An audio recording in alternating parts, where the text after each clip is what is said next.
नमस्कार दोस्तों, राधे राधे, हरे कृष्णा। चीकोस रेसिपीज में एक बार फिर से आपका स्वागत है। तो आज आपको वीडियो मिलेगी आपके सवालों के जवाब की पार्ट 2, क्योंकि आपके सवाल बहुत ज़्यादा थे। तो अभी भी सवाल तो आपके ज़्यादा ही हैं, तो चलिए समय न गवाते हुए आपका पहला सवाल ले लेते हैं।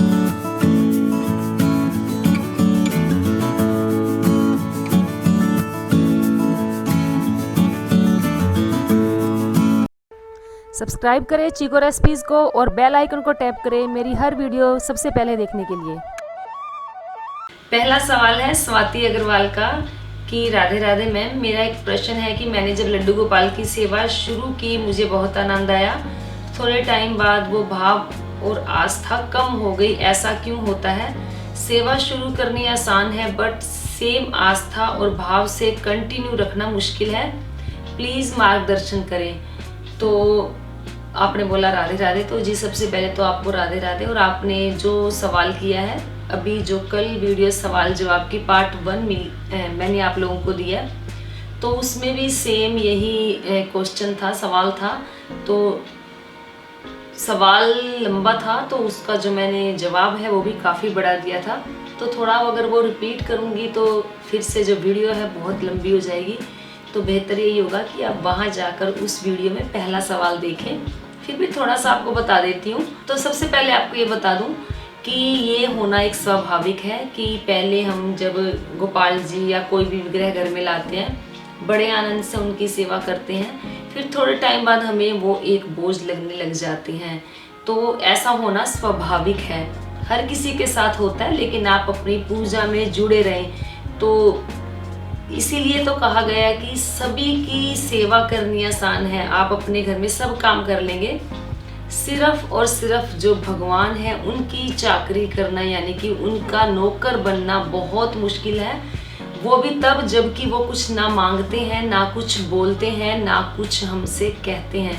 अगर हम उनकी सेवा भी करते हैं तो वो हम अपनी खुशी के लिए ही करते हैं। हम वो ही नहीं कर सकते, हम वो कर ही नहीं पाते हैं। उनकी खुशी, अपनी खुशी के लिए हम उनकी सेवा नहीं कर पाते हैं। तो देखिए, अब आपको जो सवाल है लंबा है, उसी वीडियो में आपको मिलेगा। लेकिन फिर भी भगवान आपकी परीक्षा ले रहे हैं, ऐसा होना स्वाभाविक है। आप अपनी जो पूजा है लगातार करते रहें। थोड़े टाइम बाद आप देखेंगे कि जो आपका जो ध्यान है, आपको वही आनंद आने लग गया है, पूजा में, सेवा में और अर्चना में। फिर सवाल है किरण का कि मैंने कल भी पूछा था सवाल कल की वीडियो में, तो मैं दोबारा भी आपसे पूछ रही हूँ कि मेरे पास 4 लड्डू गोपाल जी हैं, एक बाल राधा रानी है। उनकी सेवा करते हुए मुझे बहुत टाइम लग जाता है, 3-4 घंटे मुझे लग जाते हैं। मेरी हेल्प के लिए कोई भी नहीं है, तो क्योंकि सेवा जल्दी और अच्छे से कैसे कर सकते हैं? तो देखिए, सेवा तो सेवा है, जल्दी और अच्छे से ये कोई बात नहीं होती है। कुछ लोग ऐसे होते हैं कि वो झटपट से पूजा कर लेते हैं। भाव अच्छे होने चाहिए, ऐसा नहीं कि आपको 3-4 घंटे लगाकर ही पूजा करनी है। रही बात कि आपके पास 4 लड्डू गोपाल जी, एक बाल राधा रानी है, तो फिर भी आपको 4 घंटे तो मेरे हिसाब से नहीं लगने चाहिए। मुश्किल से आपको 1 घंटे के अंदर अंदर आपकी जो पूजा है वो संपन्न हो जानी चाहिए।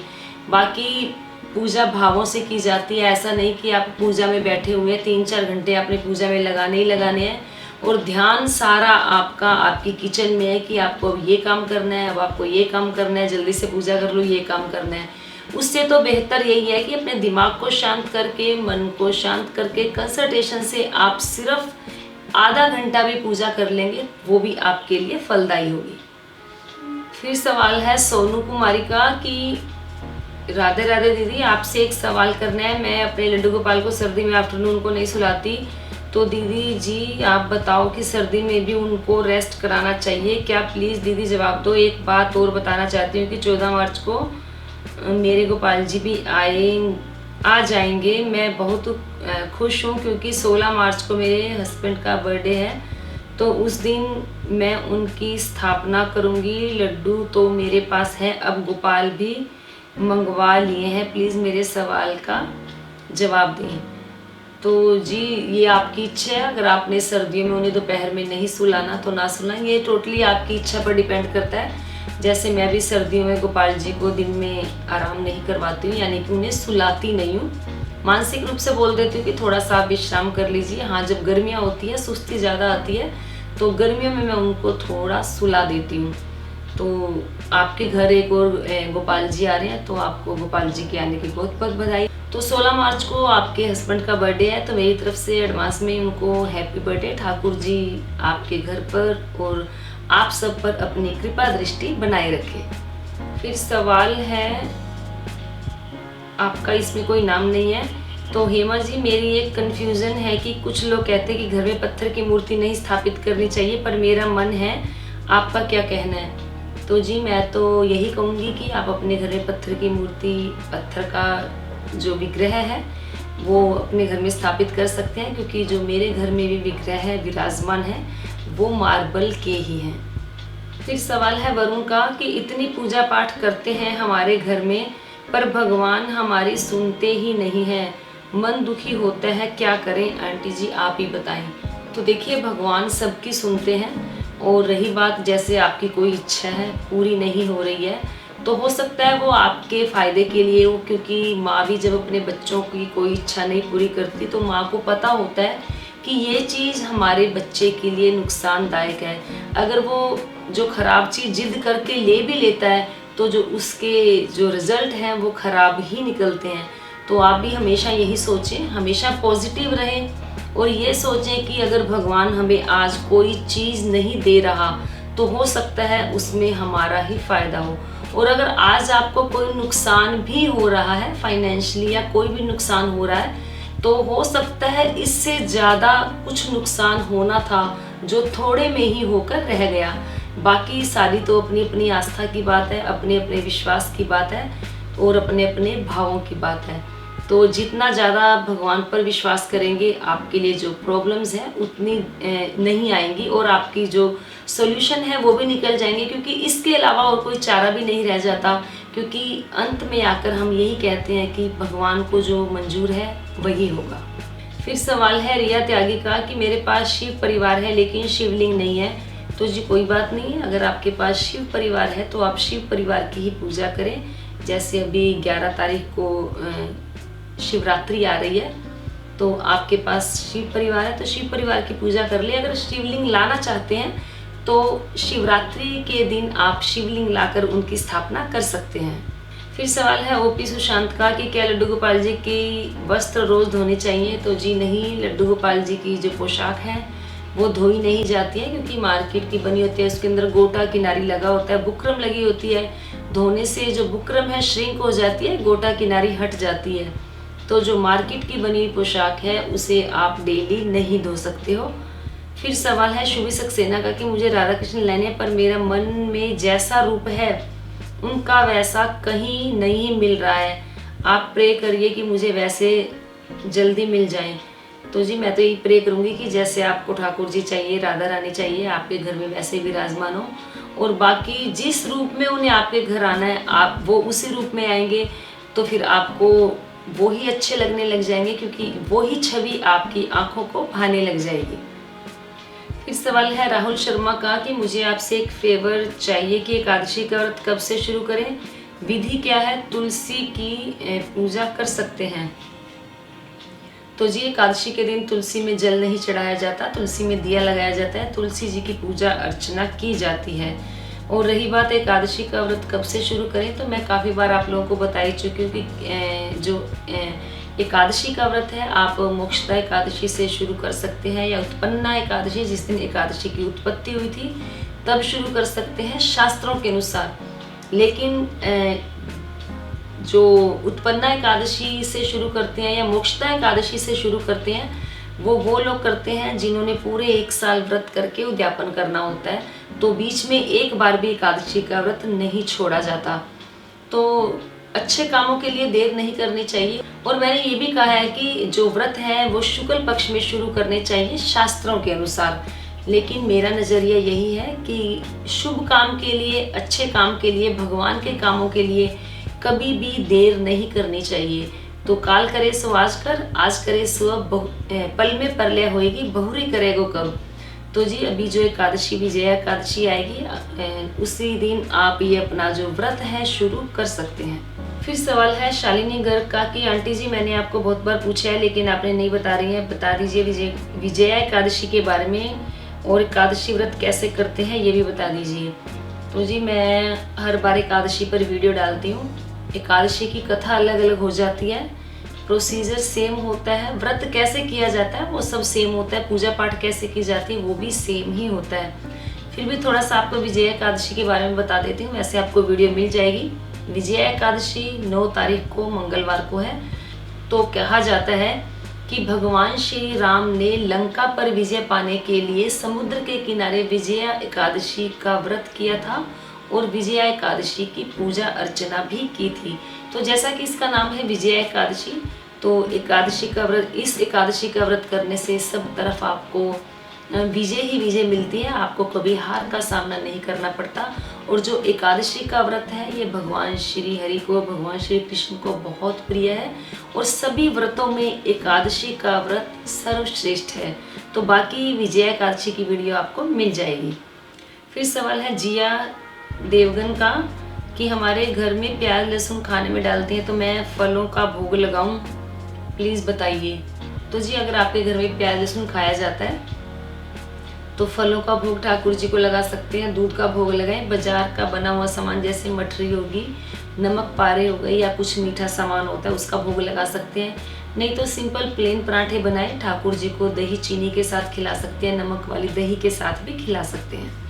फिर सवाल है लोकेश का कि मैं आपसे पूछना चाहती हूँ कि जो मांस मछली खाता है वह क्या तुलसी माला से मंत्र जाप नहीं कर सकता। तो जी ऐसा कहीं नहीं लिखा हुआ कि जो मांस मछली खाता हो भगवान की पूजा अर्चना नहीं कर सकता। तो जब भी आप अपनी पूजा या मंत्र जाप के लिए बैठें उससे पहले आप अपना शुद्धिकरण जरूर करें, उसके बाद आप मंत्रों का जाप कर सकते हैं। फिर सवाल है संगीता का कि मुझे आपसे एक क्वेश्चन पूछना था कि क्या हम अपने लड्डू गोपाल को वृंदावन लेकर जा सकते हैं, क्योंकि मुझे किसी ने बताया कि अगर वृंदावन लेकर जाओगे तो वो अपनी शक्तियाँ और जो मस्ती करते हैं वो सब वहीं छोड़कर आ जाते हैं। तो जी जिसने भी आपको ये बताया वो बिल्कुल गलत बताया। ऐसा बिल्कुल भी नहीं है कि अगर आप वृंदावन जाएंगे तो आपके ठाकुर जी की जो शक्तियाँ हैं या सब कुछ वहीं रह जाएगा, ऐसा बिल्कुल भी नहीं है। भगवान जो है वो कण कण में है, वो आपके अंदर ही विराजमान है। तो आप अपने भावों से उन्हें पूजा करें, अर्चना करें, आप उन्हें वहाँ वृंदावन भी लेकर जाएं बेझिझक होकर। ऐसा नहीं कि आपके ठाकुर जी की जो भी आपने बोला कि शक्तियाँ हैं और जो मस्ती है वो वही रह जाएंगी, ऐसा बिल्कुल भी नहीं है। फिर सवाल है कृष्णा कृपा का कि मैं वृंदावन से अष्ट धातु युगल जोड़ी लेकर आई थी, मैंने ध्यान नहीं दिया। जब घर पर आया तो उन्हें देखा कि कृष्णा जी की जंघा पर एक छोटा सा होल है, क्या वो खंडित हो गए हैं? पर वो होल पहले से था, मैं बहुत परेशान हूँ, प्लीज़ बताइए क्या करूँ। तो जी नहीं, वो खंडित नहीं माने जाते हैं, क्योंकि कई बार मूर्तियाँ बनती हैं तो उनके अंदर थोड़े थोड़े होल रह जाते हैं। तो जो लड्डू गोपाल जी का विग्रह होता है कई बार देखा जाता है कि उनमें भी होल होते हैं, तो ऐसा नहीं है कि वो मूर्ति खंडित है। फिर सवाल है मोनिका पाटिल का कि वैभव लक्ष्मी का व्रत कब से शुरू कर सकते हैं 2021 में, प्लीज़ मुझे शुभ दिन बता दें।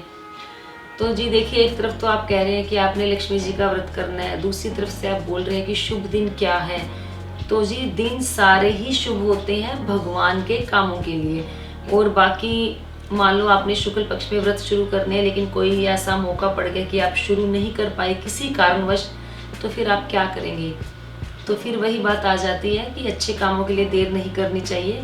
तो जब भी भगवान के लिए कोई काम करते हैं तो वो दिन, वो पल, घड़ी वो अपने आप ही शुभ हो जाती है। फिर सवाल है, आपका भी पूरा नाम नहीं है, कि बहुत लोग रहते हैं आसपास जो प्रभु के या उनकी भक्ति करने वालों के अगेंस्ट बोलते हैं। फ़र्क तो कुछ नहीं पड़ता लेकिन उनकी बातों से, लेकिन जब बिहारी जी का ध्यान लगाओ तो वो सारी बातें याद आती हैं बार बार, और हर बार बहुत ट्राई किया करता हूँ लेकिन ध्यान बिहारी जी पर ही लगे, लेकिन कैसे ना कैसे लोगों की बातों पर चला जाता है और बहुत गुस्सा भी आता है। ये कैसी लीला है, कैसे इस चीज़ को ओवरकम करें? क्या ये भी बिहारी जी की परीक्षा है, अंदर ही आता है? तो जी बिल्कुल, जो ठाकुर जी की ज़्यादा सेवा करते हैं, पूजा करते हैं, भक्ति में लगे रहते हैं, उन्हें सुनना ही पड़ता है। लोग उन्हें यहाँ तक पागल भी कहते हैं, कहेंगे ये तो पागल है, ये तो ऐसे ही लगा रहता है। तो कोई बात नहीं, उनको बोलने दो। मैं भी जब पहले चंदन का टीका लगाती थी, जब से मैंने लगाना शुरू किया, लगाती तो अभी हूँ, तो मुझे भी सुनने को बहुत मिलता था कि मेरे पीछे से मेरे आसपास वाले मेरे जो क्लोज थे वो मुझे भी बोलते थे कि चंदन तिलक के बारे में जब मैं लगाती थी, यानी कि हो सकता बोलते हो कि ये ढोंग कर रही है, जो भी बोलते थे, लेकिन मुझे भी बहुत कुछ सुनने को मिलता था। और जब कभी जैसे कोई त्यौहार आया, जन्माष्टमी, राधाष्टमी, छठी, क्योंकि हर त्यौहार की एक अलग महिमा होती है और एक अलग ही मज़ा होता है। तो हम कीर्तन करते थे, हम भी नाचते थे, गाते थे। तो मुझे भी पता है कि कौन कौन बातें करता था, कौन कौन मेरे लिए बोलता था, लेकिन मेरी अपनी अलग ही मस्ती होती थी। आज भी मेरी अपनी जो मस्ती है वो अलग ही है। तो आपको भी ऐसा नहीं सोचना चाहिए कि आपके बारे में लोग क्या कह रहे हैं। अगर आपके बारे में लोग बोल रहे हैं कि ज़्यादा पूजा कर रहा है, ज़्यादा दिखावा कर रहा है, भक्ति कर रहा है, बिहारी जी के बारे में जो बोल रहे हैं, तो इसका मतलब ये है कि आपने जो अपनी लाइन चुनी हुई है, आपने जो अपनी मंजिल चुनी हुई है, वो बिल्कुल सही रास्ते पर जा रहे हैं जो लोग आपको बोल रहे हैं। और दूसरी बात कि आपको गुस्सा आता है जब लोग बोलते हैं या पूजा करते हैं तो आपका ध्यान बिहारी जी पर ना लगकर उनकी बातों पर लगता है। तो जी देखिए, इसका मतलब ये हुआ कि आपने अपनी लाइफ में जो इम्पोर्टेंस दी है वो लोगों को दी है, ना कि बिहारी जी को दी है। अगर आप बिहारी जी से लगाव करते, उनकी पूजा अर्चना भक्ति करते, तो शायद आपका ध्यान उन लोगों की बातों पर ना जाता। तो पेशेंस रखिए, जो लोग बोलते हैं उन्हें बोलने दीजिए, आप अपने काम में लगे रहिए, अपनी सेवा में, अपनी पूजा में, जो आप कर रहे हैं उसमें लगे रहिए। तीसरी बात है कि आप कहते हैं कि आपको गुस्सा बहुत आता है जब वो लोग बोलते हैं। तो जी, जो लोग बोलते हैं आपको गुस्सा आता है, उनका मेन मोटिव भी यही होता है कि इनको गुस्सा दिलाया जाए ताकि कहीं ना कहीं आपकी भक्ति में अड़चन आए। तो उन लोगों को इग्नोर करें। मैं ये नहीं कहती कि आप उन लोगों के पास ना जाएं या उन लोगों को बुरा भला कहें, ऐसा बिल्कुल भी नहीं है। तो मज़ा तो तब है जब आप शांत रहें, लोग आपके बारे में कुछ भी बोलें तो जो जवाब है वो समय अपने आप दे देता है। फिर सवाल है विनय का कि आप बिहारी जी और राधा जी का श्रृंगार डेली करते हो या वीकली? तो जी, मैं ना वीक में उनका डेली श्रृंगार करती हूँ ना डेली करती हूँ। मैं उनका जो श्रृंगार करती हूँ 10 से 15 दिन में एक बार करती हूँ। कई बार ऐसा होता है कि जल्दी जल्दी जो त्योहार आ जाते हैं तो उनका श्रृंगार 5 दिन में भी कर दिया जाता है, 10 दिन में भी कर दिया जाता है। फिर सवाल है नेहा दिवाकर का कि मुझे पूछना है कि कभी कभी एकादशी जाने में एकादशी वाले दिन चावल खा लेते हैं तो क्या पाप लगेगा? तो जी, पाप तो नहीं लगता, लेकिन जब मैंने बताया हुआ है कि एकादशी के दिन अगर आप चावल खाते हैं तो जो मेधा ऋषि है उसके रक्त और मांस खाने के बराबर होता है। इसकी कथा मैंने डाली भी हुई है, हो सकता है आपको डिस्क्रिप्शन बॉक्स में वो कथा मिल जाए। दूसरा कि पाप तो नहीं लगता, पाप लगता है किसी का दिल दुखाने से, किसी की बुराई करने से, या किसी अपने मन वचन और कर्म से किसी का बुरा करने से पाप लगता है। और अगर एकादशी के दिन गलती से आपने चावल खा भी लिया है तो द्वादशी के दिन आप चावल जरूर बनाएं, ठाकुर जी को भोग लगाएं, और फिर वो चावल अगर आप खुद खाएंगे तो आपको जो एकादशी के दिन चावल खाए हुए का जो दोष है वो नहीं लगेगा। फिर सवाल है कान्हा क्रिएशन का कि राधे राधे दी, प्लीज़ बताएं कि अगर एक ही दिन 2 व्रत पड़े तो क्या एक ही व्रत माना जाएगा? तो जैसे बृहस्पतिवार है यानी कि वीरवार का व्रत है और उस दिन एकादशी भी है, तो वीरवार के व्रत अगर आपने बोल कर रखे हुए हैं, जैसे कि आपने 5 रखने हैं, 7 रखने हैं और एकादशी भी उसी दिन आ गई है, तो आपको जो व्रत आपने मनोकामना के लिए बोले हुए हैं वो ही व्रत करना है और वो ही व्रत माना जाएगा। फिर सवाल है रितु देवी का कि मेरा क्वेश्चन है कि एकादशी के व्रत में जो कथा पढ़ते हैं पूरी बुक एक व्रत में पढ़ते हैं या फिर एक पेज एक व्रत में पढ़ते हैं? तो जी, जो एकादशी की जो बुक आती है वो उसमें अध्याय भी ना होकर कथाएं होती हैं अलग अलग। तो उसमें ये भी लिखा होगा कि ये सावन मास की एकादशी है या जो भी महीना है, जो हमारे देसी महीने होते हैं उन्हीं के ऊपर एकादशी होती है कि साल में 24 एकादशी होती है, महीने में 2 एकादशी आती है। तो जिस महीने की जो एकादशी होती है, जैसे अब जो महीना है फागुन का है, कृष्ण पक्ष की एकादशी आएगी, तो फागुन के महीने में कृष्ण पक्ष की एकादशी को विजया एकादशी बोला जाता है। तो विजया एकादशी की जो कथा आपको वो करनी होगी, क्योंकि 24 एकादशी है तो उन 24 एकादशियों की जो कथा है वो अलग अलग होती है, तो आपको वो ही कथा करनी है जिस महीने की एकादशी होगी। फिर सवाल है अंकित कुमार सिंह का कि मैम क्या आप गुरु दीक्षा ले चुकी हो? तो जी बिल्कुल भी नहीं, मैंने कोई गुरु दीक्षा नहीं ली है। फिर सवाल है उदयराज का कि आप कितने सालों से भक्ति करते हो, तो आप ठाकुर जी ने दर्शन दे सपने में या साक्षात दिए हैं क्या, आपने पूछा है। तो इसके ऊपर आपको वीडियो जल्दी ही मिलेगी। रही बात इतने सालों से भक्ति करने की, तो जी मैं कोई बहुत बड़ी भक्त नहीं हूँ, एक नॉर्मल सी पूजा अर्चना करती हूँ। हाँ, लेकिन कोशिश मेरी यही रहती है कि मैं छल कपट झूठ और बुराई से दूर रहूं। तो ये थे आपके सवालों के जवाब, जो मैंने सभी के सवालों के जवाब इस बार दे ही दिए हैं। तो फिर भी कोई ना कोई तो रह ही गया होगा, तो फिर से आप सवाल जवाब वाले वीडियो में आप अपने सवाल लिख दें, ताकि आने वाले फ्राइडे को आपके सवालों के जवाब मिल जाएं। तो उम्मीद करती हूँ आपको वीडियो अच्छी लगी होगी, तो लाइक करें, शेयर करें, चैनल को सब्सक्राइब करना बिल्कुल ना भूलें। हमेशा की तरह अपने सुझाव देते रहें। आज के लिए इतना ही, फिर मिलते हैं। धन्यवाद। हरे कृष्ण।